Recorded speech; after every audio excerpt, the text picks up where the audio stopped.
मैं कशिश और स्वागत है आपका मेरे खास प्रोग्राम राजनीतिक गलियारा में।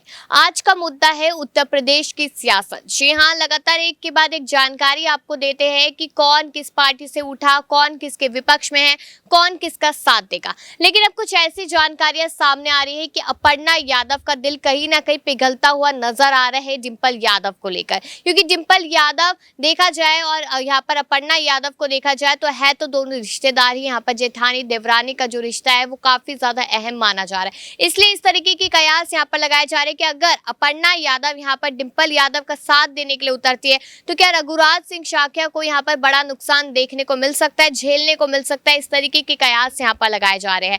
तो वहीं पर अगर देखा जाए तो मैनपुरी का जो चुनाव है वो 5 दिसंबर को है, 8 तारीख को नतीजे भी सामने आ जाएंगे। लेकिन सवाल इस तरीके से बरकरार लगातार अभी तक बना हुआ है कि अगर अपर्णा यादव को ही उतारा जाता मैदान में तो अपर्णा डिंपल में से कौन जीत हासिल करता, जिसकी वजह से अपर्णा यादव का नाम सुर्खियों में था। तभी अखिलेश यादव ने शिवपाल का साथ मांगा और डिंपल यादव ने टेलीफोन करके यहाँ पे फोन करके मनाया शिवपाल को, और फिर शिवपाल ने कहा कि बहू तुम ही मेरी गवाह बनोगे अगर अखिलेश ने आने वाले समय में मेरे साथ कुछ भी गलत किया। तो यहाँ पर डिंपल और अपर्णा आमने सामने होती, लेकिन अपर्णा यादव एक बार फिर से बुरी नहीं बनना चाहती थी यादव कुनबे में अपने पूरे उत्तर प्रदेश में, इसलिए उन्होंने अपने कदम पीछे खींचे। भले वो अमित शाह से मिली हो, भूपेंद्र चौधरी से मिली हो, आनंदीबेन से मिली हो, लेकिन उसके बाद भी डिंपल यादव पीछे हो गई।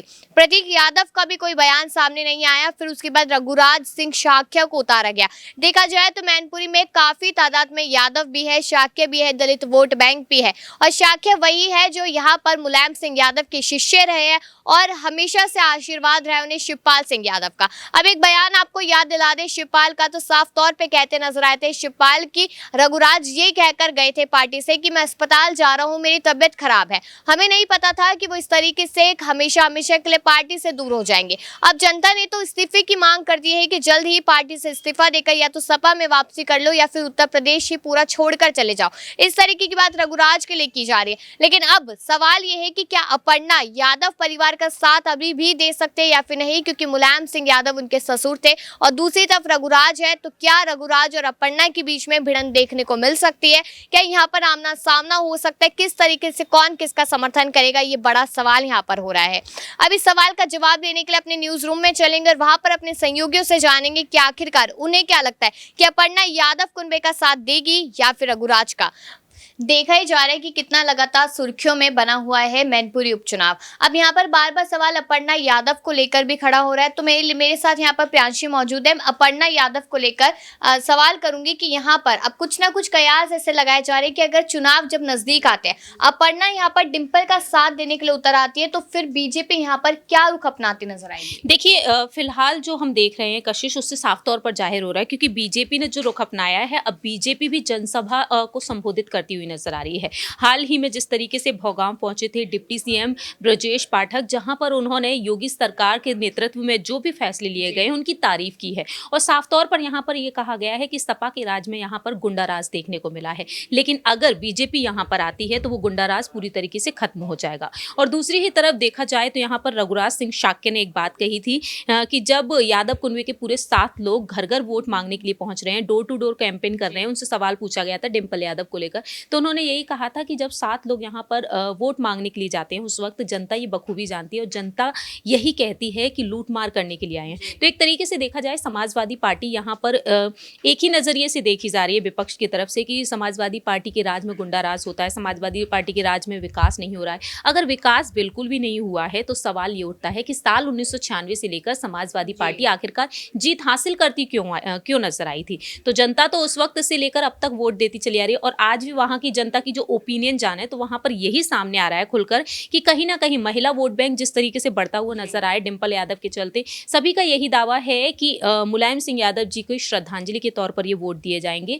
ये उपचुनाव जो हो रहे हैं, ये उपचुनाव अब मुलायम सिंह यादव जी के गुजर जाने के बाद उन्हें श्रद्धांजलि देने के तौर पर ही किए जाएंगे। तो फिलहाल देखा जाए बीजेपी यहाँ पर जो दावपेच लगा रही है वो दावपेच कई हद तक फेल होते हुए भी दिखाई दे रहा है। अब बात है यहाँ पर अपर्णा यादव को लेकर।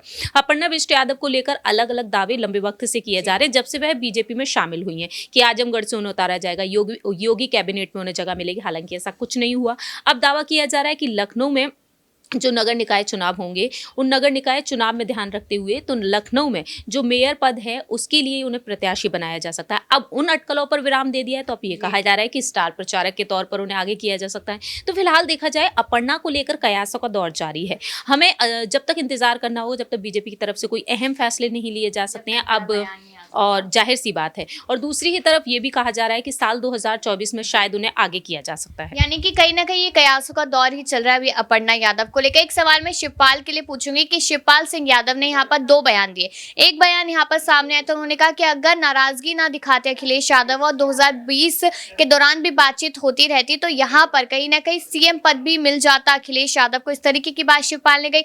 दूसरी बात उन्होंने कही कि मैं और अखिलेश तब तक अलग नहीं होंगे जब तक यहाँ पर अखिलेश यादव खुद से नहीं कहेंगे कि चाचा जी अब आप जाइए। और ये बात तब सामने आई थी जब शिवपाल और डिंपल की फोन पर बात हुई थी, तो गवाह के तौर पर डिंपल को रखा गया। तो क्या लगता है कि शिवपाल को इसलिए ही अखिलेश ने अपने साथ रखा क्योंकि अभी चुनाव है, इस चुनाव के बाद नगर निकाय के चुनाव है, फिर आने वाले समय में लोकसभा के चुनाव है, तो क्या सिर्फ और सिर्फ एक इस्तेमाल किया जा रहा है शिवपाल को ताकि वोट बैंक उनके खेमे में आ सके? देखिए, अगर गौर किया जाए शिवपाल यादव के इस बयान की तरफ, तो पहले हम सभी ने देखा था कि नेताजी हमारे बीच थे, तो नेताजी कहीं ना कहीं सुलह कराते हुए नजर आते थे अखिलेश और शिवपाल के बीच। लेकिन अब उनके गुजर जाने के बाद पूरी तरीके से ना सिर्फ इस विरासत को संभालने के लिए आगे बढ़ी है, मैनपुरी सीट को बचाने के लिए, बल्कि कहीं ना कहीं इन रिश्तों की बागडोर को संभालने के लिए भी अब डिंपल यादव आगे आ चुकी हैं। इसी वजह से उन्होंने फोन किया और फोन पर उन्होंने चर्चा की, और जाहिर सी बात है उन्होंने जिस तरीके से कहा कि गड़बड़ी होगी तो उसके सामने तुम रहोगी, गवाह के तौर पर तुम ही रहोगी, उसकी जिम्मेदार तुम ही कहलाओगी। तो एक तरीके से देखा जाए डिंपल यादव ने बहुत ही बड़ी जिम्मेदारी ली है, और डिंपल यादव के कहने पर कई हद तक अखिलेश यादव फैसले भी लेते हैं, तो शायद ये रिश्ता आगे चलकर भी बरकरार रहे। लेकिन फिलहाल मैनपुरी सीट को लेकर जिस तरीके से दावे किए जा रहे हैं, क्योंकि शिवपाल यादव को सिर्फ मैनपुरी उपचुनाव के लिए मैदान में उतारा गया है, इसके अलावा उनको कोई जिम्मेदारी नहीं दी गई है। लेकिन नगर निकाय चुनाव में वह सपा और बीजेपी के खिलाफ उतरते हुए नजर आएंगे, वह ऐलान कर चुके हैं। अब देखेंगे कि आखिरकार साल 2024 तक ये जोड़ी वाकई में चलती हुई नजर आएगी या फिर नजर नहीं आएगी, क्योंकि अभयराम यादव ने कहा कि दोनों एकजुट हो जाएंगे तब नेशनल लेवल पर ये पार्टी पहुंच सकती है। शायद पीएम पद पर अखिलेश यादव नजर आ सकते हैं अगर शिवपाल की रणनीतियों पर चलते हैं, क्योंकि कहीं ना कहीं शिवपाल की रणनीतियों पर चलते हुए ही बीजेपी को माफ कीजिएगा समाजवादी पार्टी को जीत हासिल हुई है। शिवपाल 6वीं बार विधायक है, तो यूं ही वह विधायक नहीं बने होंगे। और मुस्लिम नेताओं का ये कहना रहा है कि कहीं ना कहीं शिवपाल यादव की वजह से ना सिर्फ यादव वोट बैंक को बढ़ावा मिला है, बल्कि उन्हें यहाँ पर मुस्लिम वोट बैंक का भी बढ़ावा मिला है। तो रामपुर में आजम खान है, लेकिन शिवपाल को देखा जाए तो पूरी ही पार्टी के लिए है, तो मुस्लिम वोट बैंक को बढ़ाने के लिए और दूसरी ही तरफ शाक्य वोट बैंक को बढ़ाने के लिए, दलित वोट बैंक को बढ़ाने के लिए हर एक वोट बैंक पर अब बखूबी ध्यान दिया रहा है। लेकिन मैनपुरी सीट पर मुझे लगता है कशिश, अगर मैनपुरी सीट पर आप सभी वोट बैंक को बखूबी संभाल लेते हैं तो शायद लोकसभा के दरवाजे बहुत ही आसानी से ना सिर्फ डिंपल के लिए खुलेंगे बल्कि पूरी यादव कुनबे के लिए। बिल्कुल, तो यानी कि कहीं ना कहीं माना जा सकता है शिवपाल को लेकर भी सवाल बने हुए, लेकिन हमारा सवाल जो है आज का वो अपर्णा यादव को लेकर है कि अगर अपर्णा यादव यहाँ पर मुलायम सिंह यादव की वजह से डिंपल का साथ देने के लिए उतरती है तो क्या कुछ होता नजर आएगा। मेरे साथ अबरार भी यहाँ पर मौजूद है, मैं अबरार से भी सवाल करना चाहूंगी अपर्णा यादव को लेकर। कहीं ना कहीं कयास जो है यहाँ पर चुनावों को लेकर, क्योंकि जब चुनाव आते हैं तो कयास भी बहुत सारे लगने शुरू हो जाते हैं, इसमें से एक कयास यहाँ पर अपर्णा यादव को लेकर भी लग रहा है। तो आपको क्या लगता है कि यहाँ पर मुलायम सिंह यादव नेताजी की बहू होने के नाते कहीं ना कहीं परिवार का साथ नहीं देना चाहिए अपर्णा यादव? देखिए, अपर्णा यादव की एक मजबूरी कही या फिर आप कह सकते हैं कि पारिवारिक जो सियासत के तौर पर उन्होंने ये फैसला ज़रूर लिया कि बीजेपी उन्हें अगर प्रत्याशी बनाती है तो वो नहीं लड़ेंगे वहाँ पर चुनाव, क्योंकि मुलायम सिंह यादव के निधन के तुरंत बाद वहाँ पर चुनाव हो रहे हैं, तो जाहिर सी बात है कि परिवार के भीतर उनकी छवि जो है बिल्कुल अलग तरीके की बन जाएगी।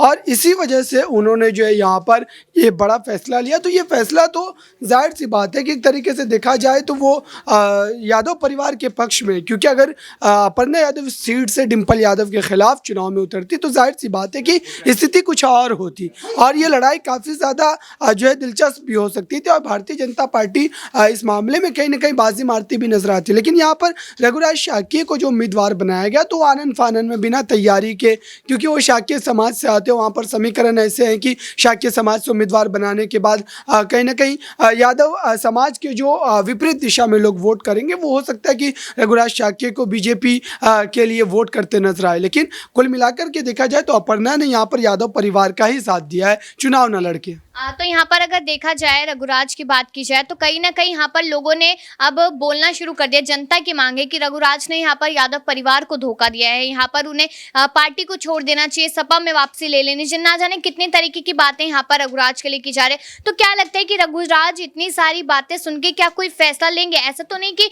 अंतिम समय में वो योगी आदित्यनाथ को भी धोखा देते नजर आए? देखिए, ऐसा बिल्कुल भी नहीं, क्योंकि अखिलेश यादव की अगर बात करें, उनके नेतृत्व में जिस तरीके से पार्टी चल रही है उसको लेकर के कई नेताओं की नाराज़गी है। अब देखिए कि आज़म खान जैसा बड़ा नेता जो कि समाजवादी पार्टी के फाउंडरों में से शुमार किए जाते हैं, वैसा बड़ा नेता जब उनके नेतृत्व से आप समझिए कि शिवपाल जैसा बड़ा नेता नाराज़ चल रहा है, तो जाहिर सी बात है कि कुछ ना कुछ कमी ज़रूर है। और इस वजह से जो है रघुराज शाक्य ने भी पार्टी को जो अलविदा कह दिया, वो बीजेपी में शामिल हो गए। हालांकि समाजवादी पार्टी के साथ उनका ज़्यादा राजनीतिक जीवन रहा है, समाजवादी पार्टी को ज़्यादा बेहतर ढंग से समझते हैं, उनकी रणनीतियों को समझते हैं। लेकिन भारतीय जनता पार्टी में शामिल होने के बाद अब जो उनको उम्मीदवारी दी गई है, वो यहाँ पर बीजेपी की उन उम्मीदों पर किस तरीके से खड़े उतर पाते हैं, क्योंकि बीजेपी ने भी उनको आनन फानन में ही उम्मीदवार बनाया, क्योंकि अपर्णा यादव को लेकर के ही चर्चा चल रही थी। ऐन मौके पर अमित शाह की मुलाकात के बावजूद भी अपर्णा यादव की जो है हामी नहीं देखने को मिली। उसके बाद ही बीजेपी ने रघुराज शाक्य को उम्मीदवार बनाया। तो ऐसा बिल्कुल भी नहीं माना जा सकता है कि रघुराज शाक्य बीजेपी की पसंद थे, क्योंकि बीजेपी की पसंद तो अपर्णा यादव थी। लेकिन अपर्णा यादव ने जब चुनाव नहीं लड़ने का ऐलान किया, तब मजबूरन में उनको उम्मीदवार और प्रत्याशी घोषित करना पड़ा। तो मतलब कि कहीं ना कहीं देखा जाए तो अपर्णा यादव साथ पहले से ही दे रही है यादव कुनबे का, क्योंकि बहू है वो भाग्य। और अब आने वाले चुनाव यानी कि 5 तारीख को चुनाव और 8 तारीख को नतीजे भी सामने आ जाएंगे। तो कहीं ना कहीं जब नतीजे सामने आएंगे, उस दौरान साफ पता चल जाएगा कि अपर्णा ने यादव परिवार का साथ दिया है या नहीं, और बीजेपी से किस तरीके से अंदरूनी बगावत की है। अब आपकी क्या राय है, कमेंट सेक्शन में जरूर बताइएगा। और बाकी ऐसी खबरों के लिए देखते रहिए नेक्स्ट टाइम न्यूज।